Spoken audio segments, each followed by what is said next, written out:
그런데요, 이게 있어서 문제가 또 탁 나오는 게 뭐냐면은, 자, 국회에다 줄 거냐 권한을? 그렇죠. 네. 그러니까 우리가 이제 이 상권 분립이다 했을 때, 예를 들면 입법기관이 국회, 행정부, 그다음 사법부가 있는데, 그럼 내리놓는다면은 누군가한테 그 역할을 줘야 되는데, 근데 국회에 대한 신뢰도가 정부 기관 중에서 꼴찌거든요.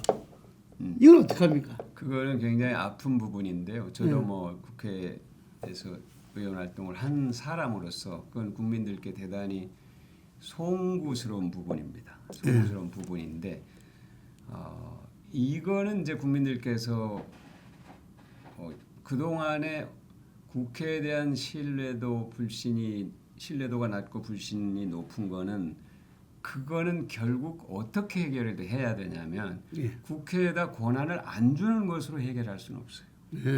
국회에다 권한을 줘 책임을 주는데 아까 얘기했던 것처럼 내가 뽑은 국회의원도 국정에 참여할 수 있는 통로를 확보할 수 있는 것. 그러니까 다수 연합으로 국회가 구성될 수 있는 거예요. 양당이 독점적으로 국회의 권한을 행사하게 되면 여당은 대통령이 그냥 눈치만 줘도 우르르 따라갈 수가 있잖아요. 그럼 야당은 여당을 반대만 하는 거잖아요. 그러니까 국회가 제 기능을 할 수가 없어요. 근데 어떻게 해야 되냐면 다수연합은 1당, 2당, 3당, 많으면 4당까지 아니면 1, 2당만 할 수도 있고 그렇게 힘을 합쳐서 거기서 합의를 해놓으면은 대통령과 정부가 직접적으로 대표님은 다당제가 돼야 된다는 이야기시네. 그걸 우리도 현재는 다당제죠. 민주적으로는 다당제인데 네, 그걸 제대로 하면 다수연합이라고 하는 게 맞을 겁니다. 다당연합, 다당연합, 다수연합, 다당연합. 저는 사실은 뉴딜연합이라는 표현을 썼어요. 한국형 뉴딜연합. 그 표현을 썼는데 어쨌든 국회를 지금처럼 양당이 적대적으로 독점하는 이 문제를 해소해야 국회에 대한 신뢰도를 높일 수 있어요. 이 문제가 그러니까 다 연결이 돼 있는 겁니다. 국회 신뢰도가 낮으니까 국회에다 권한을 줄 수 없다가 지금으로서는 맞는 말인데 그럼 어떻게 국회 신뢰도를 높이고 국회가 제대로 일을 할 수 있게 할 것이냐. 그럼 선거법을 고쳐서 국회 구성을 그렇게 해주면 되는 거죠. 다수연합. 그렇죠. 그렇게 하면은 신뢰도를 높일 수 있습니다. 제가 덴마크 예를 들게요. 덴마크가 인구가 한 1,000만 정도 되고 국회의원 수가 180명 정도 되더라고요. 근데 거기는 국회 한 석이라도 의원을 배출한 정당이 16개 정당이 있습니다. 근데 1당이 보니까 180석 중에 45석인가 하여튼 40석 약간 넘어요. 그러니까 거기는 1당부터 몇 당까지가 다 합쳐져야 진짜 과반하는 거죠. 그렇게 하니까 국민들의 참여도가 엄청 높은 겁니다. 왜? 내가 선출한 국회의원이 정부에 관여를 하니까 정책 결정에 참여를 하니까 엄청 효능감이 있고 참여도가 높고 정치의 신뢰도, 국회의 신뢰도가 이 덴마크 대사님이 얘기했어요. 가장 높다. 양당 특권 카르텔을 깨는 게 가장 중요하겠네요. 그건 선거법 개정. 그래서 김만원 박사는 250조인가 그거 하나 이야기를 해요. 지금 정당에 선거할 때 보면은 기호제를 하잖아요. 그거라도 없애면은 그게 이 지금 선거구제 개편이 막 이리저리 막 서로 간에 힘들더라도 그거 하나만 없애도 큰 효과가 있을 거다. 기호제. 옛날에는 없었어요. 우리가. 근데 이제 지난번 총선에서 보면 광주 전남에서 조국혁신당 정당 지지율이 민주당보다 높았잖아요. 그러니까 뭔가 국민들에게는 대안을 얘기할 수 있는 정당의 존재가 필요하다는 인식은 있는 겁니다. 기본적으로. 어느 일당이 의석을 독점하는 것이 과연 국민들 전체로 행복한 거냐. 그 당에게는 뭔가 힘이 생겨서 그 당으로서는 잠시 즐거울 수는 있으나 근데 그 당이 완전 다수를 절대 다수를 점한다 하더라도 잘 안 돼요. 왜? 대통령이 거부권 행사하잖아요. 지금 상황으로 보면. 그러니까 장군 멍군의 이 핑퐁인 거지 의석이 많다고 해서 모든 일을 다 할 수 있다? 그 생각은 과거. 그러니까 그 선택을 굉장히 제한받게 되는 것 같아요. 네. 1, 2당 아니면 의미가 없으니까. 그러니까요.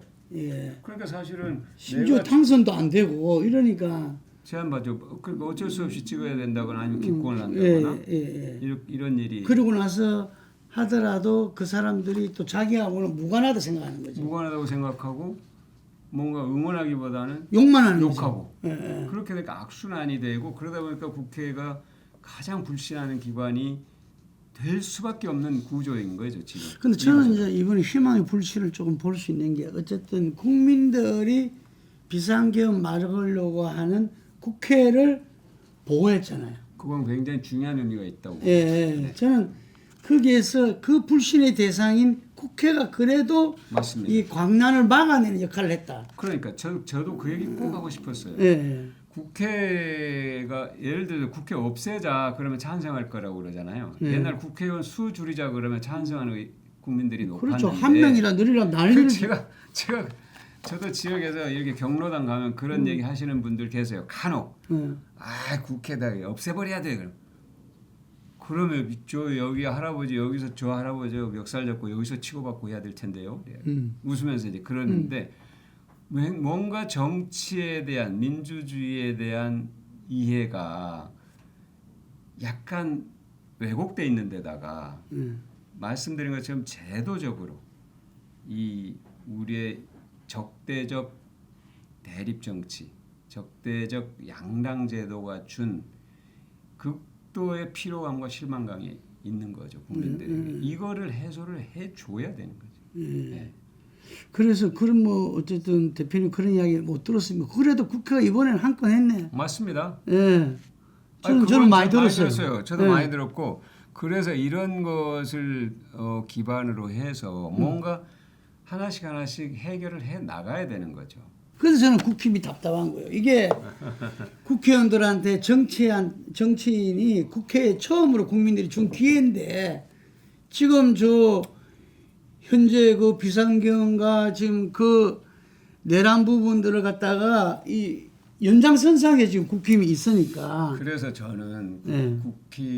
국민의힘이 굉장히 지금 착각하는 게 있다. 이렇게 생각. 이렇게 가면은 아마 당을 또 당명을 바꾸거나 뭔가 또 색깔을 바꾸거나 하지 않으면 당을 존속시키기가 저는 어려울 거라고 봅니다. 왜 그러냐면 윤석열 대통령의 반헌법 행위는 이거는 법률 문제입니다. 헌법 위반의 문제지 정치적 공방의 이 대상이 아니에요. 근데 이거를 지금 국민의힘은 정치적 공방행위로 전환을 시켜버렸어요. 정치적 공방의 문제로 대통령의 반헌법 행위를. 대통령 지지율이요 40%가 다 넘어요. 그건 뭐냐면 그건 실제 대통령이 좋아서 지지한다기보다는 대립 구도를 만들어 놓으니까 대립 구도. 헌법 위반 대통령이 군을 동원하는 것이 옳으냐? 국회 기능을 정지시키기 위해서 군을 동원하는데 찬성하냐? 이렇게 물으면 답 안 되죠. 누가 찬성하겠습니까? 그런데 이게 진영 싸움으로 만든 거잖아요. 그거는 저는 대단히 국민의힘의 이 지금 생각이 반민주적이다, 반헌법적이고. 굉장히 지금 이대로 가면은 탄핵에서 인용되더라도 다음 국힘 대선 후보로 결정할 수 있는 가장 파워풀한 사람은 윤석열 대통령이 되는 거예요. 이 사람이. 그런 게 비극인 거죠.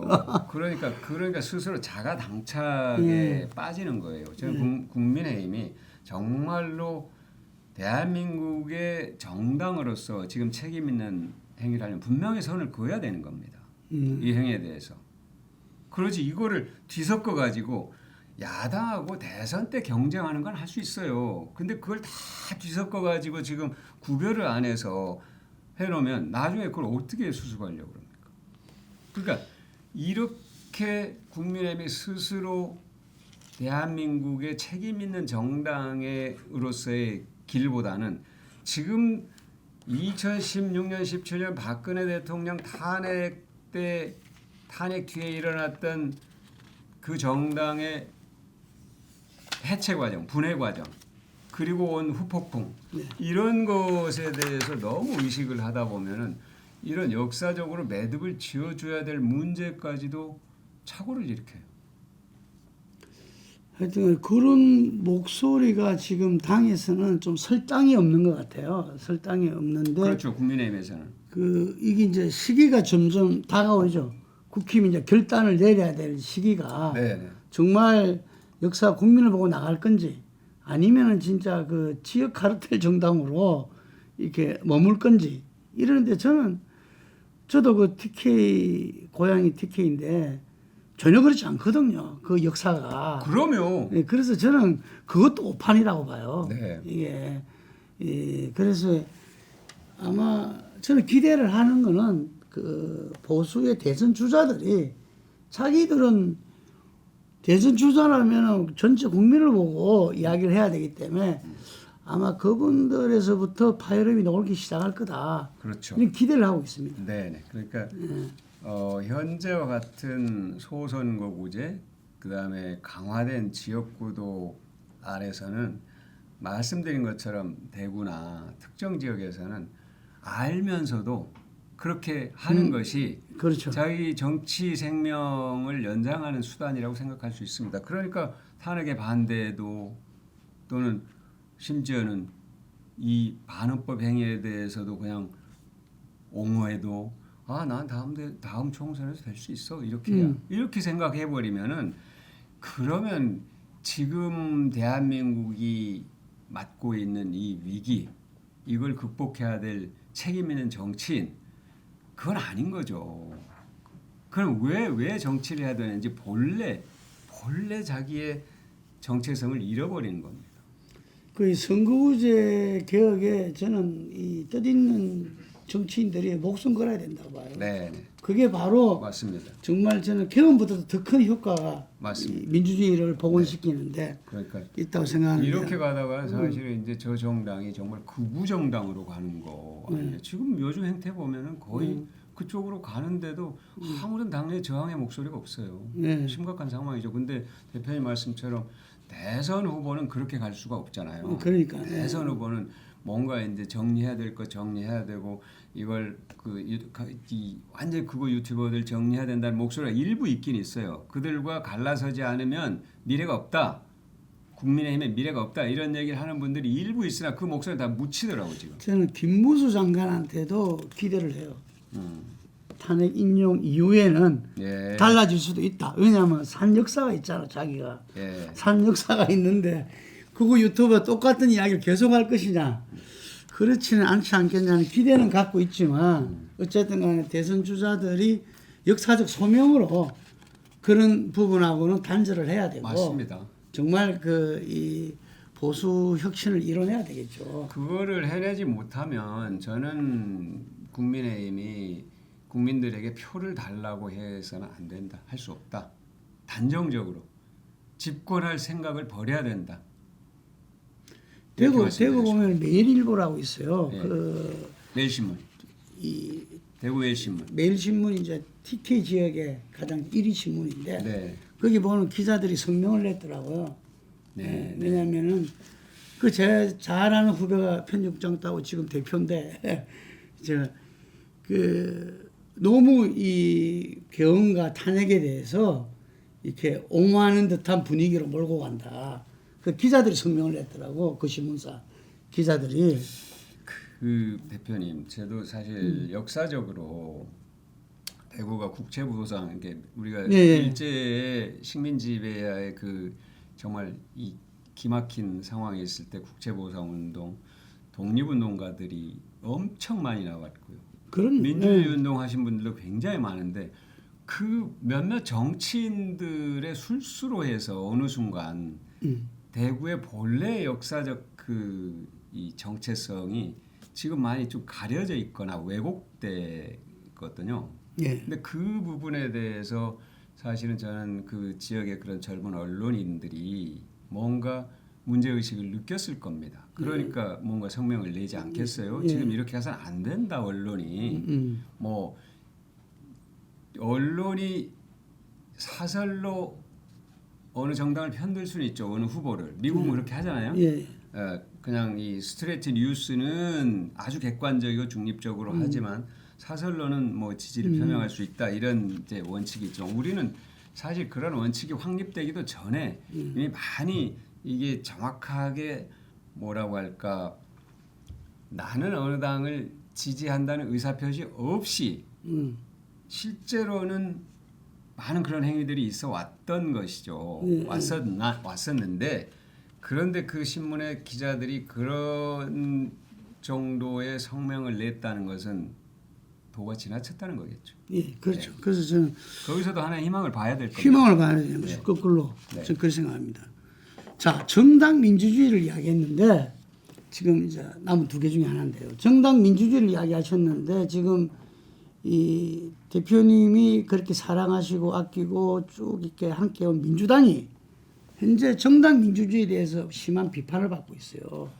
그래서 이 김경수 전 지사나 이런 분들이 그 당에서 이렇게 여러 활동을 하고 지금 이렇게 그 다음 역할도 기대되는 분들이 걱정들을 많이 하고 있어요. 그러니까 이 이재명 대표는 이 당의 다양성과 포용성 기본이다라고 이야기하면서 지금 포용의 행보를 이제 어찌 말하면 시작을 한 것 같은데 어쨌든 다들 이야기하는 게 민주당의 이재명 1급 체제를 이야기하거든요. 지난 전당대회를 통해서 총선을 통해서 1급 체제가 너무 굳어져 버렸다.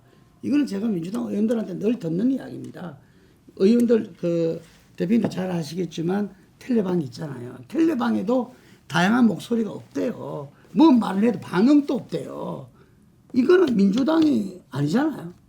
이 문제는 어떻게 보십니까?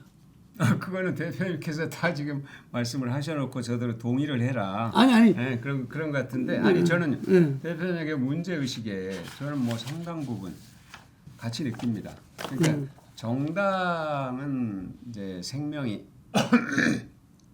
저는 뭐 어떤 하나의 목표를 가진 결사체로서 동일한 목표 의식, 정체성, 단결력 이런 거 매우 중요합니다. 매우 중요한데 자 그러면 대한민국의 힘은 어디서 나오느냐? 아까 얘기한 여의도 공원에 의원봉 들고 나온 청년들, 남태령에 모았던 청년들. 사실은 저는 한국의 대한민국의 문화가 이렇게 활짝 꼽힌 것은 소재 제약을 없애면서부터 했다고 봅니다. 1997년 김대중 정부 때부터 영화의 소재, 음악의 소재. 그 전에는 금지곡이라는 게 있었어요. 예, 맞습니다. 금서도 있었고. 예. 근데 그런 제약을 다 풀었어요. 그러면서 다양성을 거기서부터 키워가기 시작한 거죠. 그러다 보니까 이제 지금 역사를 다루는 그런 이제 한강 작가의 우리 작품이 이제 노벨상을 수상하게 되고 그 다음에 다양한 가사의 그런 노래들이 세계 젊은이들의 사랑을 받고 있잖아요. 저는 생명력은 다양성에 있다고 봅니다. 정당도 마찬가지라고 봐요. 정당도 단일 대오는 일정 기간, 일정 시간 힘을 가질 수 있습니다. 근데 전 과정을 통틀어서 단일 대오가 일관되게 흔들리지 않고 유지될 수도 없을 뿐더러 힘을 못 갖는다는 겁니다. 그게 명확하게 역사적 교훈이거든요. 예. 그러니까 우리 사회의 강점이자 생명력이자 자랑이라고 한다면 우리 사회에 그만큼 엄청나게 다양성이 증대돼 왔어요. 네, 다양한 목소리들이. 그리고 그거를 권장해 왔고. 그러지 우리 사회에서 예를 들어서 뭔가 목소리를 정부 비판한다. 야 하지 마라. 뭐 일본 비판해야지. 정부 비판하면 되겠냐. 라든지 뭐 극단적인 예지만 그렇게 되면 그 사회는 생명력을 잃죠. 과거에 정부 비판하면 뭐 유언비어 날조한다고 그러고 처벌법도 있었죠. 그렇죠. 국론 분열시킨다고 그러고 그래가지고 억압을 했지 않습니까? 표현의 자유를 완전히 박탈한 그런 상황도 있었고. 근데 저는 정당의 경우는 그 다양성이 더욱더 필요한 곳이고 그 다양성의 기반 위에서 조화를 꾀하는 거거든요. 그러려면은 그 조화로운 힘이 나오게 되면 그것이 그 조직, 그 정당이 정말로 점점 더 외연을 확장해가면서 힘을 더 갖게 되는 거겠죠. 예. 그런 점에서 저는 사실 일극 체제라든지 하는 뭐 지금 대표님 하신 그런 뭐 이제 대체로 주변 분들의 의견일 수도 있고 대표님 생각일 수도 있고 언론인으로서의 또 어떤 관점일 수도 있고 여러 가지가 있는데 어쨌든 과거 우리 지도자들 가운데 예를 들어서 김대중 대통령이나 김영삼 대통령이나 노무현 대통령이나 이런 분들을 보면은 그분들의 저는 의대성은 어떤 정책 노선을 떠나서 굉장히 여론의 귀를 기울이려고 했다는 겁니다. 말을 들으려고 했다는. 근데 말을 듣지 않으려고 하는 순간 문제가 생기기 시작했어요. 예. 그건 매우 중요한 얘기라고 저는 봅니다. 예. 근데 그런 부분들의 다양한 의견 표시를 내부 총질이라 이야기하면은 그때부터는 그런 말을 하려면 엄청난 용기와 결단이 있어야 되잖아. 그러니까 그것이 이제 뭐라고 할까 그때 전체적인 상황과 어떤 이 문화를 이해하는 서로 기준이 다를 수는 있다고 봅니다. 네, 그렇겠죠. 근데 그 얘기 지금 대표님 지적은 뭐 충분히 아마 그렇게 생각하는 분들이 많이 계신 것 같아요. 저한테도 그 내부 총질이라고 얘기하니까 그 말을 할 수가 없다 이런 의원님들이 계시더라고요. 자기 뭔가 좀 얘기가 있는데 그러니까 아까 뭐 텔방이 됐든 몇 선의 모임을 하든 뭐 이래도 거의 얘기가 없다. 그러니까 그런 건 좋은 현상은 아니라고 저는 봅니다. 그럼 민주당이 결코. 민주당 아닌 거죠. 네, 정치인도 아닌 거고. 네. 저는 이재명 대표도 앞으로는 안 그런다고 생각해요. 지금 이제 한 걸음 한 메시지 하나하나가 자기 이걸 왔다 갔다 하는데 그래서 그렇죠. 저는 마지막 질문입니다. 예. 서울 민심 여론조사가 예. 저는 이재명 대표와 민주당한테 변화하지 않으면은 대선 없다라는 걸 지시했다고 봐요. 이게 왜냐하면 가상 대결에서 세상에 어떻게 이 몇몇 조사에 불과하지만 그래도 비슷하게 나옵니까? 이게 그거는 저는 엄중한 진짜 경고였고 그걸 저는 온전히 지금 받아들이고 있다고 봐요. 그래서 정책 노선도 변화하고 포용도 하려고 그러고 여러 가지를 지금 변화를 시도하고 있잖아요. 그 변화 시도는 저는 뭐 아주 긍정적이잖아요. 좋은 거라고 봅니다. 네. 네, 그 변화 시도는 좋은 거고요. 실질적으로 그 변화 시도가 호응을 얻고 또 진정성을 인정받기 위한 그런 노력도 반드시 같이 수반돼야 된다. 그런 말씀을 꼭 드리고 싶어요. 그러니까 그 변화의 시도, 변화의 노력은 저는 꼭 필요하고 좋은 것이다. 예. 말뿐만 아니라 실천으로 이어져야 된다. 이런 이야기죠. 그건 같이 가면 더할 나위 없이 좋죠. 그죠? 그래서 저는 아까 혁신당에 취하는 야권 원탁회 이런 부분들도 거기에서 모든 것을 서로 녹아내고 이야기하고 가는. 사실은 제가 아까 한국형 뉴딜 연합이라고 그랬잖아요. 예. 이런 모델이에요 사실상. 그러니까 제가 이 한국형 뉴딜 연합의 이 이미지를 그 개념을 좀 차용한 것은 그 이철희 수석이 쓴 책 가운데 어떻게 진보는 다수파가 됐나는 책이 있어요. 거기에 뉴딜 연합이라는 얘기가 나옵니다. 1930년대 미국이 어떻게 민주당이 이 연합을 만들어서 30년 그 뒤로 30년 가까이 민주당 흑인 노예제를 했던 민주당이 그때부터 바뀌는 거죠. 그렇죠. 완전히 제가 서양사 전공이잖아요. 그러니까 바뀌면서 사회적으로 소외받고 국민적으로 대우받지 못했던 분들을 부양을 하는 거거든요. 사회 책임 있는 일원으로.